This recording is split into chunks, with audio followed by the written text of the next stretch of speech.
Hello everyone, my name is Jonathan Chan and welcome to another IMCO in 5 minutes. Today's Wednesday, September the 16th, 2020, and since this is recorded and for those who are watching much later in the future, just to let you know, we are still in we're still in the COVID pandemic. We're still locked in, for some of us locked in our houses to do our work, like myself. And to top it off, we have the forest fires down in the States from California, Oregon, and Washington, which creates the smoke, and the smoke is now traveling to us here in Vancouver, British Columbia. And just by looking outside, there's this nice tinge of yellow-red. Of course, health advisors are saying that we're not even allowed to go outside. So there goes my running regiment for today. It's hard to breathe out there. It is getting better. It started to rain last night, so hopefully our air will improve. But regardless, we're in good spirits. I'm in good spirits. I hope you're doing well. And so welcome to another IMCO in 5 minutes. So what are we going to talk about today? Well, this past Sunday, there was a protest going on in Vancouver. About 700 plus people were protesting against things. So apparently, after reading about a handful of articles, you can't really read too much of this or else you'll get sick in the stomach. But apparently there were anti-maskers, anti-vaccines, people, I think they're called anti-vaxxers, and there were anti-5G. There's such a thing as anti-5G. I never knew that there would be people against cell phones.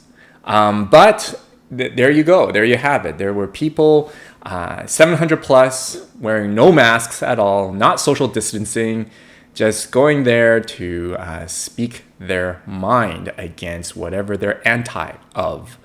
And of course, this blew up on the Facebook, Twitter, Instagram. People were taking pictures. News stations were recording this and interviewing people and taking pictures like this. And about their signs that read like this. I think that this one is like, I would rather have my family die from COVID than see them enslaved to the fear of it. What is that, right? And here, let me show you. There's another picture like this. This is the 700 plus people that one of the reporters took. And amazing enough, no one's practicing social distancing and no one's wearing masks. So there's a petri dish happening right there. And then also, of course, the sign. I would rather bury my family from COVID than see them enslaved to the fear of it. Wonderful, right? And then, of course, some folks get really political, like saying our prime minister should go to jail. I don't know for what. What did he do?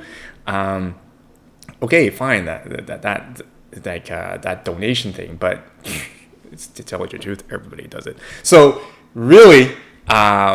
So it got really political as well, and so that's what was going on this past Sunday. 700 plus people, a lot of people crowded in one area in Vancouver, protesting against masks, protesting against vaccines.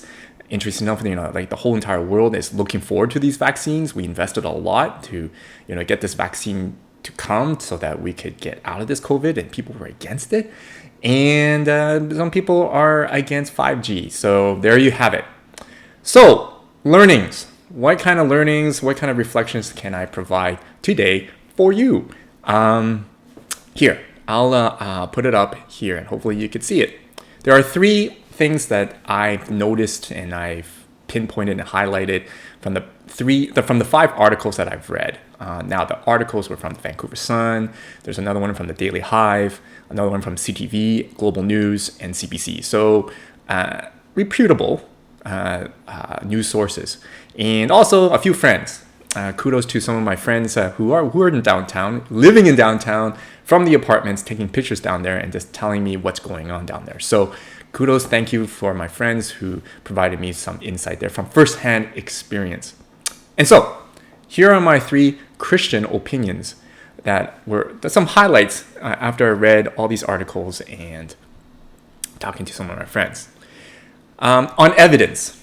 So we talk a lot. So a lot of people in that crowd, when they were interviewed, they talked a lot about evidence, facts, no supporting evidence, no supporting facts for wearing masks, no scientific evidence to prove that masks help. It's very interesting in that because because facts are facts, evidence is evidence. It comes at us on the table in front of us. Now, what's really interesting is talking to some neurologists and people who understand the brain and how the brain works. We filter those facts. Unfortunately, we filter those facts. In other words, our brains only want to hear what it wants to hear. Or did I say that right? Our brains only hear what it wants to hear, sorry. And so when these facts come in, it's actually interpreted. They're interpreted by our brains, by our preconceptions, by our hesitations, so if we were against masks, let's say some of these folks were against masks, and then evidence comes to support masks, that to wear masks, chances are, because they're so entrenched into saying that, no, I do not want to wear a mask, they will interpret those facts, those evidence, in a different way than somebody like myself or somebody else who's okay with wearing masks would interpret it. So one of the things that I've noticed, and I want to pass on to you folks out there who is watching this, is that anytime regardless whether it's masks or about COVID or anything, even Bible reading for one thing, when we read something, when we take in something, when we take in knowledge or facts or evidence and it's given to us, we have to be aware that we do interpret them. Our brains automatically interpret those evidence and facts that come to us. We have our preconceptions. We have our traditions that we hold on to. We do have our own reasoning behind things. And we do have our own experiences from life experiences that interpret these facts and ideas. And by the way, those who are keen on this, you know what I just alluded to, and that is the Wesleyan quadrilateral. And so if you want to look it up, Google it, the Wesleyan quadrilateral. So yeah, anytime facts come in, we interpret them, regardless whether we like it or not. We will interpret them. We have to be aware of that. And the best way to address this, and I tend to make a habit of it, is to ask people who may differ from your opinion. Ask those who oppose you. Have critical engagement. This is what Hegel once said. In order to get to the truth, there needs to be a dialogue, a dialectic between those who are against you and those who are for you. A continuous interweaving of yes and no's, of opposition and those who are for you, so that you could get to the truth and not just take it as it is. Because there's no such thing as take it as it is. We interpret things no matter what happens. So even if we didn't even consciously do it, we do subconsciously interpret things whenever it comes at us. Second, on rights and freedoms. Now, some of the Christians, yes, there were some Christians there, were saying, no, this is my body, my rights to do whatever I want. Jesus gave me the right to do whatever I want, the right to breathe, everything. that just took the cake. No, unfortunately, you do not have the right to do anything, actually. Actually, just to be frank, our Christian religion doesn't even offer us a chance to have the freedom to do anything. We do, but it's surrounded in the context of love thy neighbor. So we actually don't have that freedom to do things. We are constrained by that rule, that moral rule, saying that we have to do things in light of loving our neighbors. So no, I'm sorry, to those folks who think that freedom in Christ means to have the freedom to do anything, well, just read Corinthians, my friend. Paul did say that anything that you can do anything, but not everything is beneficial, meaning that you can do stuff, you have the freedom to do things, but really we are constrained and confined to the law of loving thy neighbor.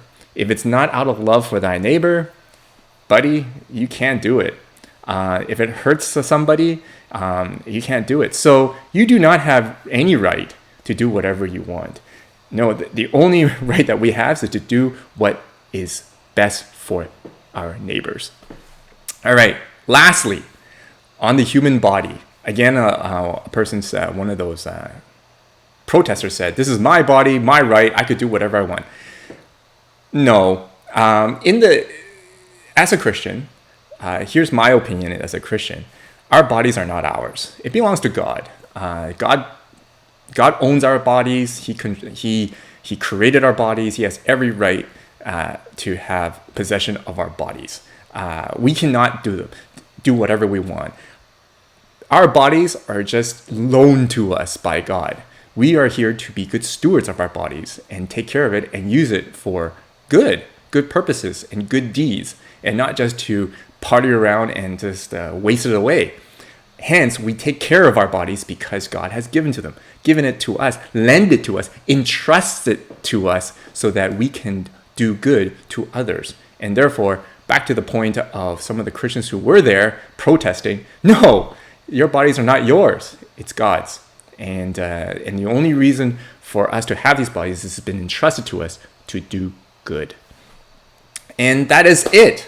I hope you enjoyed our IMCO today. It is recorded, and so if you missed it, I will post it on our Facebook page, the recording. But till next time, have a blessed week.